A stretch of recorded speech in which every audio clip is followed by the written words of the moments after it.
3, 2, 1, fight! Avalanche looking pretty good. Woo-hoo-hoo! Narrow miss. Avalanche has to push Pummelbug around, control this match as much as possible. It's not really going to damage him. And at the same time, he has to avoid getting hit with that spike. Powerful slam by Avalanche, pushing Pummelbug into the wall. This is good. This is good. Missed. Pummelbug is actually pretty fast. Oh, different strategy. That's good. He's spinning around. Smoke coming out of Pummelbug now.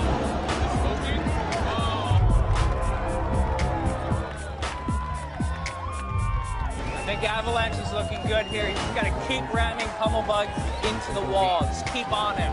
Started on Pummel, needs to move within 6, 5, 4, 3, 2, 1. Time is up. That's a knockout. The winner, Yes!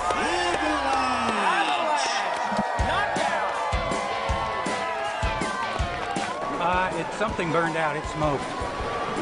Good match. Yeah. Redemption? I hope so. Yeah, it worked. It worked the whole time. It worked. It was fun to drive. Well, you pulled out a win on this one. Yes, we're still in it, and we're going to go all the way, I hope.